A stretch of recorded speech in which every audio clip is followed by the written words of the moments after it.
Apple's M5 MacBook Pro is a few weeks old now, and after testing it extensively, I can tell you, this is a MacBook Pro. It reminds me of the M4 so much. They've really not changed very much with this at all.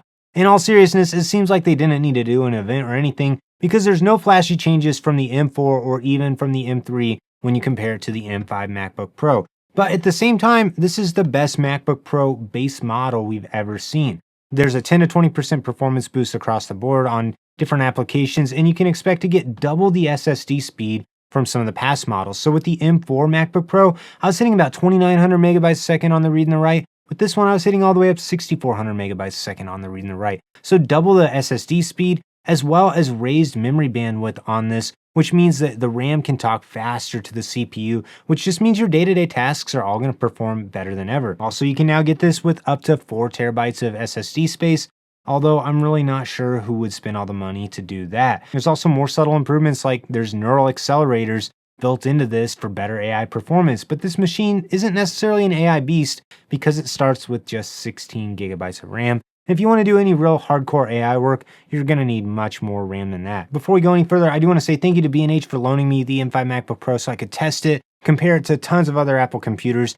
and gather all my thoughts on it. If you're interested in buying a Mac computer, B&H is one of the best places to buy them. They've often got the best prices, and they're also an Apple authorized reseller, so B&H is a great place to buy computers. Be sure to check links in the description below to find my favorite picks of the M5 MacBook Pro. I tested just about everything with the M5 MacBook Pro, and it was able to handle everything I threw at it, from audio recording to 3D rendering, video editing, and just day-to-day tasks. The machine is a joy to use. The keyboard types really well. The trackpad on it is great, just like any of the other Apple trackpads.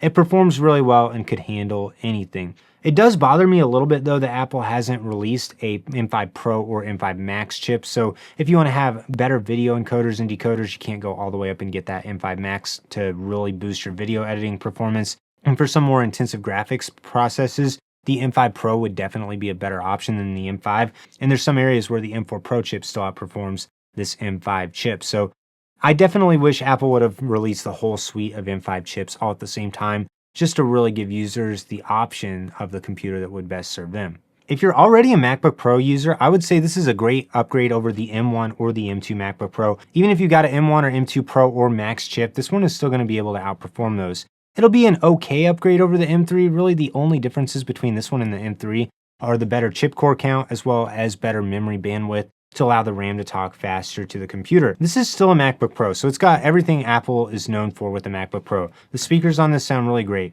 The webcam on it works pretty well. You can expect to get great battery life. Apple says all the way up to 24 hours of battery life out of this, which is technically longer than the Air, which is crazy that they've got that in the Pro now. There's also things like you have the Thunderbolt ports on the left side as well as the right side, an SD card slot, an HDMI slot, MagSafe for this. So many of the great Apple features we've come to know and love, and full integration into the Apple ecosystem. There are a couple of small problems I ran into with the M5 though, and the main thing that kind of drives me crazy about the M5 MacBook Pro is the fact that you buy the Pro if you want to have active cooling, so a fan on the inside of it, and the M5 only has a single fan on it. And if you get one of the Pro chips or the Max chips, those always have dual fans on it. And I'm really not sure why Apple is holding out on the second fan from the M5. It could totally fit it in this same chassis. And the single fan cooling will start to struggle with this if you're running this for a prolonged period of time doing extreme sustained workloads, like if you're doing Cinebench 3D rendering. And you'll find that the temperatures on this will spike at about 99 degrees Celsius, and then it'll start thermal throttling. For typical Pro use though, this isn't going to be an issue. It's really only whenever you're putting this under the most extreme situations that you'll start to notice the throttling on this, or if this is running doing a render or export for a longer period of time, it will start to slow down. The MacBook Pro still also has the great mini LED display, retina quality. It's very bright, very crisp. It's double the brightness over the MacBook Air, and it's just a really enjoyable, color accurate display. There's still a couple of other small limitations with this though. One thing is they still have Wi-Fi 6E on the MacBook Pro, and I think it would be nice if they could put Wi-Fi 7 on it because they know how to do this. They've shown it with the iPhones. So put that better Wi-Fi card in the MacBook Pro. Also, there's still no Thunderbolt 5 ports on the base M5. When Apple comes out with the M5 Pro and the M5 Max, those will get Thunderbolt 5. But this would be really nice for those really fast external SSDs, as well as for the amazing new Thunderbolt 5 docking stations that are coming out that allow for better bandwidth than ever before, more external displays, more power, and to have more bandwidth. That way you don't run out as fast if you're adding extra things to a dock. So this isn't going to be quite as good as the Pro or the Max chips whenever those come out. The M5 MacBook Pro does also start at $1,600 with 16 gigabytes of RAM, which is not bad. 16 gigabytes is kind of the base in today's day and age, but it's hard to get behind that whenever you compare the 16 gigabyte model to a 24 gigabyte model. So I've been able to test both the 16 gig RAM and the 24 gigabyte of RAM MacBook Pro M5, and the 24 outperforms it in so many different ways. Doing tests, opening a bunch of tabs, it doesn't get bogged down. It doesn't go into the red critical zone on the RAM as easily as the 16 gigabyte one does. And AI performance is much better on the 24 gigabyte version over the 16 gigabyte version. So I think Apple really just has a couple of small things they need to step up with the base model to really differentiate it from the MacBook Air. The MacBook Air starts at $1,000, and it's not exactly an apples to apples comparison because the MacBook Air doesn't have as nice of a screen. And you've got to spend a little bit more money if you want to get a MacBook Air that has a 512 gigabyte SSD like the MacBook Pro does. So technically it's about a $400 difference to get the MacBook Pro over the MacBook Air. But you get lots of nice features like the fan, the extra ports, the nicer display that make the MacBook Pro a really nice option.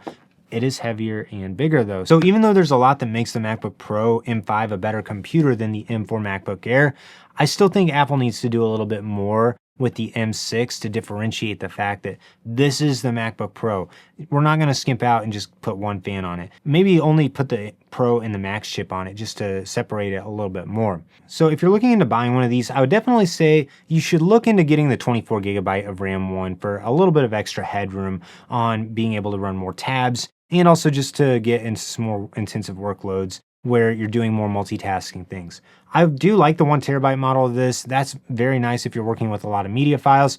But I'd say for most people, if you're doing video editing or other high bitrate stuff, you're eventually going to need to do external storage anyways. So you might just want to save your money and not get the 1 terabyte SSD. It costs about $200 to upgrade the RAM to the 24 gigabytes and another $200 to get the 1 terabyte. So you got to decide if those subtle upgrades are worth it or not. So let's start to bring it all together. The M5 MacBook Pro is the best base model MacBook Pro ever. It performs really well. It could handle everything I threw at it, and it's a great day-to-day machine.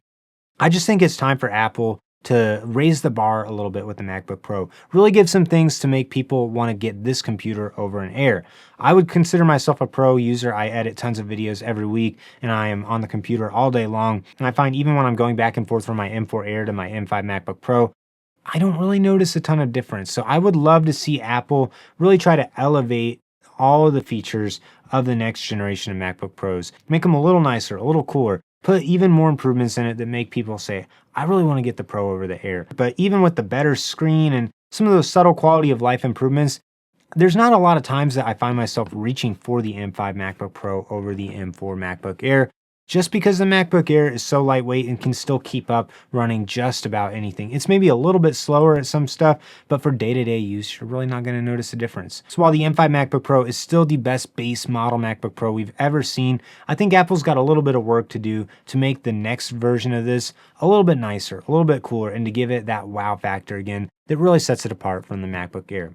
What do you think? Are you interested in buying an M5 MacBook Pro? If so, I'll have links to buy in the description below. Be sure to check it out at B&H to get the best possible prices, and also sign up for the Paybu credit card if you want a way to save a little bit more money. Like this video, subscribe to the channel so you don't miss out on any upcoming content.